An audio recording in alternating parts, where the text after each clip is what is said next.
खुदावंदा ये तेरे सादा दिल बंदे किधर जाएं। खुदावंदा ये तेरे सादा दिल बंदे किधर जाएं कि दरवेशी भी अय्यारी है, सुल्तानी भी अय्यारी। सलाम, नमस्ते, सत श्री अकाल। मैं हूं आपके साथ हर्षिता मिश्रा और आप देख रहे हैं टाइम्स मेल। इस वक्त पूरे साउथ एशिया में टोपी, कुर्ता पजामा और लुंगी वालों ने क्या गजब का कहर ढा रखा है।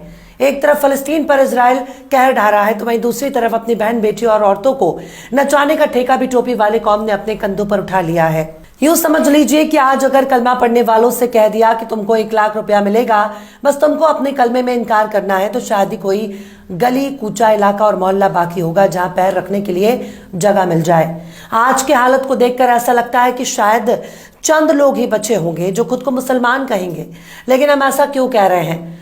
दुनिया की एक ऐसी कौम जिसने नस्लवाद का खात्मा कर दिया, जिसने तमाम इंसानों को एक बराबर माना, जिसने औरतों, बच्चों और बुजुर्गों को उनका हक दे दिया, जिस कौम ने गुलामों और लौंडियों के माथे से रखेल का ठप्पा मिटाकर उनको बीवी बना दिया, जिस कौम ने आंख खुलने से लेकर हमेशा के लिए आंख बंद होने तक कायदे कानून और सलीका सिखा दिया, जिस कौम ने खाना खाने से लेकर गुस्ल तक और बैतुल खुला में दाखिल होने तक बकायदा दुआ, आयात और सलीका सिखाया, उस कौम की हालत हिंदुस्तान, पाकिस्तान और बांग्लादेश में इतनी बदतर क्यों है?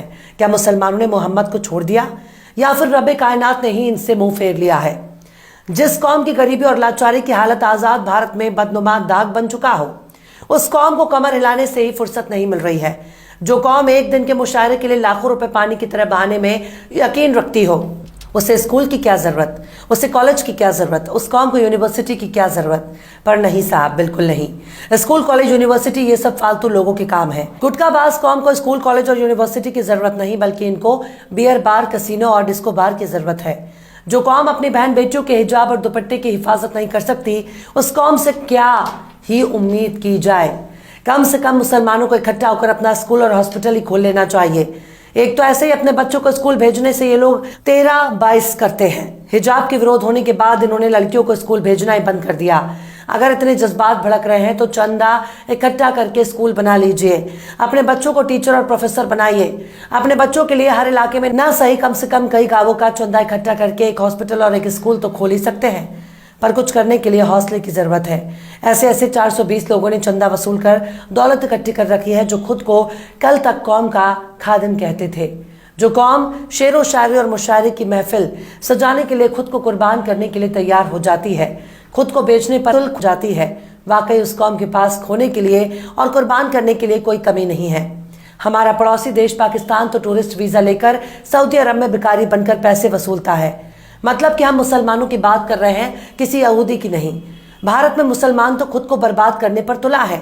आखिर क्यों लात जूते खाने के लिए तैयार बैठे हैं दक्षिण एशिया के मुसलमान? आखिर क्यों हर जगह से दुत्कार कर भगाए जा रहे हैं मुसलमान?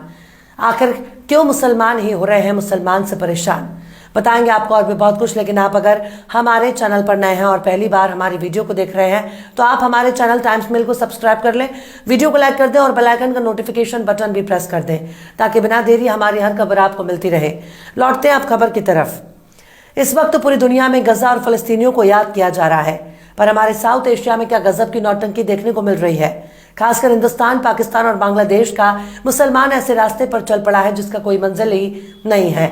मुसलमानों को आगे बढ़ाने के लिए आखिरी पैगंबर ने इकरा यानी तालीम पर जोर दिया।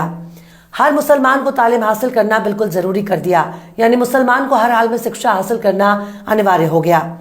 पर भारत के मुसलमान खुद को अपडेट करने के लिए 15,000 का फोन ले सकता है, पर 5,000 की एडमिशन फीस भरने में नानी याद आ जाती है।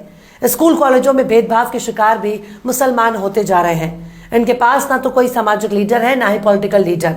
अगर कोई सियासी लीडर इनकी क़यादत के लिए तैयार भी होता है, तो ये खुद ही उसे आरएसएस का एजेंट साबित करने लगते हैं। मतलब इनके पास सब कुछ है, पर कायदे की खोपड़ी नहीं है।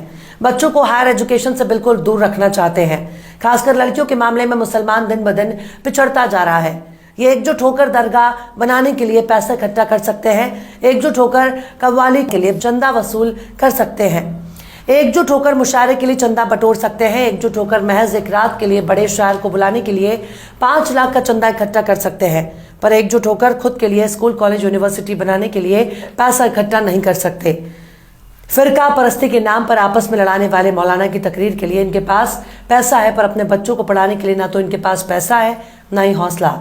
एक फर्जी मुकदमा अगर पड़ोसी पर दर्ज हो जाता है तो हफ्तों तक मोहल्ले वाले उसके घर की तरफ नजर उठाकर भी नहीं देखते। यह है मुसलमानों का हाल। यूं ही कोई बुलडोजर लेकर नहीं पहुंच जाता। मुर्दों के बीच हर चलने फिरने और टोपी लगाने वाली लोग जिंदा नहीं कहे जा सकते। जिंदा होने के लिए जिंदा नजर आना भी जरूरी है। इनके पास सब कुछ है, पर इकट्ठा होकर अपना नेता चुनकर संसद और विधानसभा में पहुंचाने की ताकत नहीं है।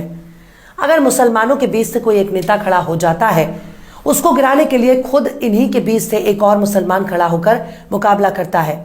लिहाजा ऐसे ऐसे लोग चुनाव जीतकर मुसलमानों के सिर पर तांडव करने लगते हैं, जिनको मुसलमान तो छोड़ दीजिए, हिंदुओं में ही ज्यादातर लोग नहीं जानते। मतलब आपस में लड़कर ये दूसरों को जिताने में यकीन रखते हैं, पर औकात नहीं है कि खुद का कोई नेता चुन सके जो इनकी सदन में आवाज पहुंचा सके। इस वक्त मुसलमानों ने बस एक ही महारत हासिल कर ली है, और वो है थाना।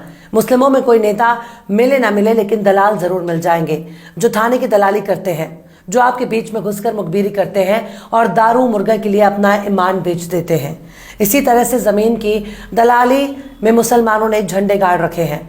अगर शहरों की बात की जाए तो इनको पैसे की इतनी हवस है, ये दाढ़ी टोपी कर दलाली करते हैं ताकि दूर से कोई भी इनके बहुत बड़ा मुत्तकी और परहेजगार आदमी समझे, पर इनकी दाढ़ी के पीछे सारे ऐप छिपे हुए हैं। मिसाल के तौर पर दिल्ली का ओखला देख लीजिए। जब से दिल्ली और दिल्ली के आसपास के इलाकों में हिंदू मुस्लिम के बीच नफरतों का सिलसिला शुरू हुआ, तब से ही हर कोई सीधे ओखला में आना चाहता है। यहाँ कई इलाके ऐसे हैं जहाँ अवैध इमारतें बनी हुई हैं, जहाँ जरूरत पड़ने पर एम्बुलेंस और फायर ब्रिगेड भी नहीं घुस सकते। ऐसे ऐसे इलाकों में किराए पर कमरे और फ्लैट की दलाली इतनी जोर शोर से चल रही है कि ऐसा लगता है कि मानो मुसलमान इलाके के नाम पर आपको गर्दन काट कर पैसे लूट लेंगे। मुसलमानों ने रियल एस्टेट की आड़ में दलाली का ऐसा धंधा शुरू कर दिया, जिनकी जेब में नजर आने वाला एक एक रुपया हरामखोरी की गवाही दे रहा है। हम ये नहीं कहते कि सारे के सारे मुसलमान ऐसे ही हैं, पर एक की वजह से जरूर 10 बदनाम हो रहे हैं। इसी तरह से इनके पास पीर फकीर बाबा झाड़ फूक करने वाले मौलवियों की लाइन लगी है, जो खुद को पीर कहते हैं, अपने मुरीदों को चंदा लेते हैं, बड़ी बड़ी आलिशान गाड़ियों में घूमते हैं। बेचारा मुसलमान भी गाड़ी पर लिखने लगता है पीर साहब का करम। मतलब कल तक अल्लाह का करम लिखने वाली कौम फर्जी पीरों के झांसे में आकर पीर साहब का करम मान बैठी है, पर पीर साहब खुद ही इनके चंदे पर मौज कर रहे हैं, विदेशों में घूम रहे हैं। बेचारे जुम्मन मियाँ पीर साहब के कदम चूम रहे हैं, और पीर साहब ने लाखों की प्रॉपर्टी चरण चुमवा कर बना ली। भूत शैतान और रूहानी इलाज के नाम पर ऐसे ऐसे मौलवियों ने अपने धंधा फैलाना शुरू कर दिया। अगर उनसे कह दिया जाए कि गजा में पहुंचकर एक भी इजरायली बम फलस्तीनियों पर गिरने से रोक दो, तो ये खुद आपको गाली देने लगेंगे।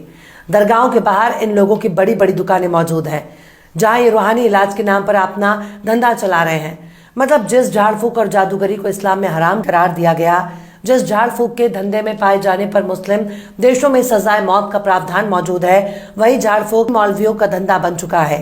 झाड़ फूक के नाम पर ये लोग जिन्नातों को अपने वश में करने का दावा करते हैं, पड़ोसी को पड़ोसी का दुश्मन बना देते हैं, भाई को भाई के जानी दुश्मन बना देते हैं, यहाँ तक कि उस भूत प्रेत के नाम पर अंधविश्वास फैलाते हैं जिसका कोई वजूद ही नहीं है। इन मौलवियों का दावा होता है कि जो लोग मर जाते हैं उनकी आत्मा इनके वश में होती है और ये उसके जरिए कुछ भी कर सकते हैं। पर अगर इनके पास इतनी ताकत है तो इजराइल जाओ और नेतन्याहू का डायपर निकाल कर लाओ। अगर इनमें इतनी ताकत मौजूद है तो जो बाइडेन से छैया छैया गाने पर डांस करके दिखवाओ। पर यकीन मानिए, अगर मुसलमान दीन दुनिया के इल्म से बिल्कुल अनजान रहेगा तो उनके साथ ऐसा ही होगा। मुसलमान चुपचाप खुद का स्कूल, कॉलेज, यूनिवर्सिटी, यहाँ तक कि हॉस्पिटल भी बना सकते हैं, पर इसके लिए मुशायरे से दूरी बनानी पड़ेगी। लाखों रुपए लेकर एक रात के लिए शायरी करने वाले भाड़े के शायर कभी आपके नेता नहीं बन सकते।